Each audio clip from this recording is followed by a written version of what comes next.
नमस्कार प्यारे बच्चों। आज के हिंदी शिक्षण में कक्षा 11वीं के बच्चों के लिए हिंदी में पाठ भारत माता।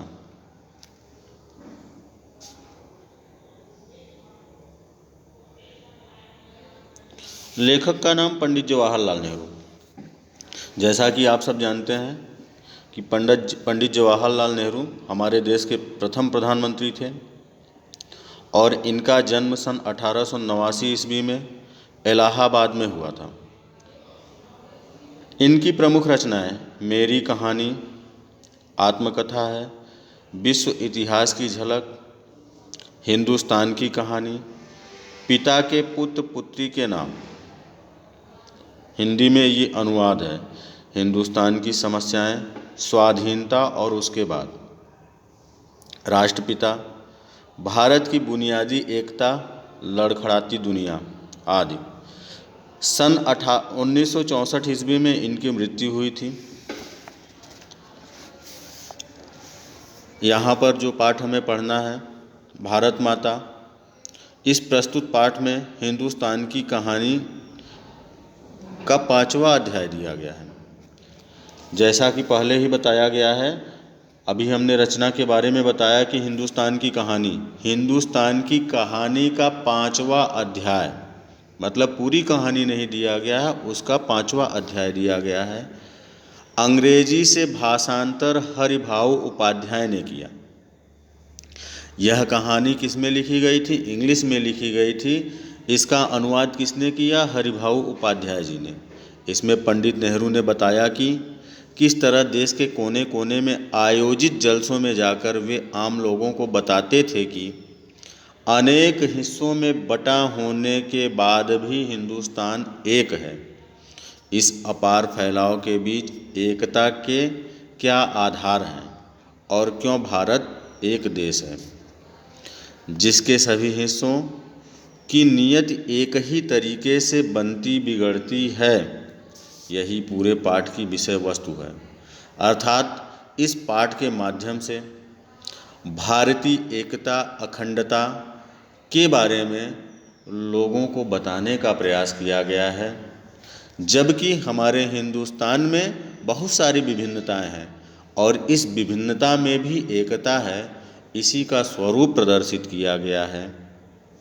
जैसे यहाँ की बोली अलग है, यहाँ का वेशभूषा अलग है। जैसे जैसे हम अलग अलग एरिया में जाते हैं, वहाँ के लोग, वहाँ के रहन सहन, वहाँ की संस्कृति, वहाँ का कल्चर पूरी तरह से अलग है। इन विभिन्नताओं में भी यहाँ पर एकता है। अब उदाहरण के तौर पे ले लो तो यही एक हिंदुस्तान ऐसा राष्ट्र है जहाँ पर विभिन्न जातियाँ निवास करती हैं, विभिन्न संप्रदाय के लोग रहते हैं। हिंदू, मुसलमान, सिख, ईसाई, बौद्ध, जैन सभी रहते हैं, लेकिन सब एक ही सूत्र में, एकता के सूत्र में पिरोए गए हैं। तो आगे है पाठ का सार। पंडित जवाहरलाल नेहरू ने भारत माता नामक पाठ में भारत की धरती, संस्कृति और यहाँ के लोगों, भारत को भारत माता की संज्ञा दी है। इस पाठ के सार की चर्चा निम्नलिखित बिंदुओं पर हम कर सकते हैं। पहला है किसानों से वार्ता। जवाहरलाल नेहरू जब भी एक जलसे से दूसरे जलसे में जाते थे तो वे श्रोताओं से भारत माता की चर्चा जरूर करते थे। विशेष रूप से वे किसानों से अपने देश और आज़ादी की चर्चा अवश्य किया करते थे। वे उन्हें बताते थे कि कैसे उत्तर से दक्षिण तथा पूर्व से पश्चिम तक पूरा देश एक है और उनकी समस्याएं भी एक सी हैं। वे उन्हें खैबर दर्रे से लेकर कन्याकुमारी तक का हाल बताते थे और कहते थे कि देश के सभी किसान उनसे एक से सवाल करते हैं। गरीबी, कर्ज, पूंजीपतियों का शोषण, जमींदार, महाजन, कड़े लगान, सूद, पुलिस के अत्याचार और विदेशी शासन, ये ही उनकी समस्याएं थीं। नेहरू जी ने कोशिश की कि भारतवासी पूरे हिंदुस्तान के बारे में सोचें तथा विदेशी शासन से छुटकारा पाएं। यहाँ कहने का मतलब ये है कि पंडित जवाहरलाल नेहरू जब भारत माता की जय लोग नारा लगाते थे जलसों में जाने पर, तो वे जानना चाहते थे कि भारत माता के बारे में इनकी क्या राय है। क्या इनकी विशेष ज़मीन है, या जिस स्थान पर ये रह रहे हैं, जिस गांव में रह रहे हैं, वहाँ से संबंधित भारत माता है, या पूरा हिंदुस्तान। जवाब भी कहीं पर सही आता था, कहीं पर गलत आता था। वहाँ पर ये बताना चाहते थे कि यहाँ की नदियाँ, यहाँ के पहाड़, यहाँ की संस्कृति, यहाँ की सभ्यता, यहाँ के लोग सब मिलाकर भारत माता है। उन्होंने भारत माता की विस्तृत व्याख्या की और लोगों को बताने का प्रयास किया। खासकर कहाँ पर बताते थे? उनको ये पता था कि शहर के लोग पढ़े लिखे प्रबुद्ध वर्ग हैं, वे भारत माता की व्याख्या अच्छे से कर सकते हैं। उनकी सोच भी है कि भारत माता का मतलब संपूर्ण भारत का कल्चर, मतलब संस्कृति। लेकिन जो किसान हैं वे अपने क्षेत्र को छोड़कर और कहीं पर घूम फिर नहीं सकते थे। उन्हें संपूर्ण भारत भी देखने का नसीब नहीं प्राप्त हुआ था। इसलिए किसानों को, और ऐसे इलाके में जहाँ पर कि किसान ज़्यादा रहते हैं, जब भी उनका जलसा होता था तो ऐसी चर्चा ज़रूर करते थे। दूसरा बिंदु है विदेशी शासन की चर्चा। जवाहरलाल नेहरू अपनी बातचीत में चीन, स्पेन, अबिसीनिया, यूरोप, मिस्र और पश्चिमी एशिया में होने वाले संघर्षों का वर्णन किया करते थे। कहने का मतलब यह है कि हमारा हिंदुस्तान ही अंग्रेज़ों के शासन से ग्रसित नहीं था। बहुत सारे ऐसे देश थे और हर जगह अपनी स्वतंत्रता के लिए उस समय संघर्ष चल रहा था। कुछ तो स्वतंत्र हो गए थे, कुछ स्वतंत्र होने का प्रयास कर रहे थे। तो ऐसी स्थिति में जब भी वे कहीं जलसे में जाया करते थे तो विदेशों की चर्चा ज़रूर किया करते थे। वे उन्हें रूस में हो रहे परिवर्तनों तथा अमेरिका की उन्नति के बारे में ज़रूर बताते थे। किसानों को विदेशों के बारे में समझाना आसान नहीं था, क्योंकि किसान अपने एरिया को छोड़कर कहीं पर घूमने फिरने नहीं गए थे। विदेशों से उनका दूर दूर तक नाता नहीं था।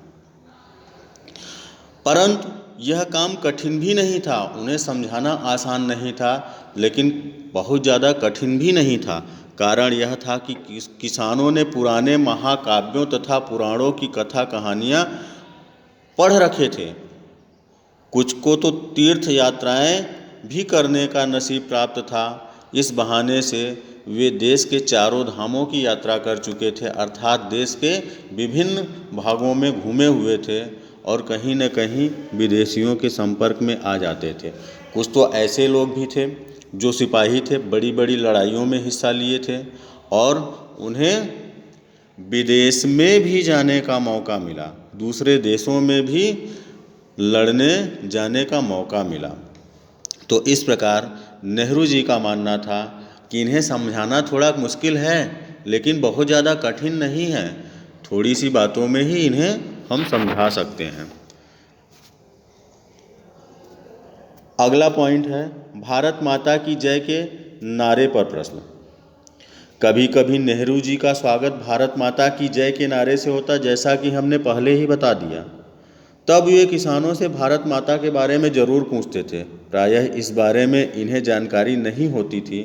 एक हट्टे कट्टे जाट किसान ने उन्हें बताया कि भारत माता का अर्थ भारत की धरती। तब नेहरू उनसे पूछते थे, कौन सी धरती?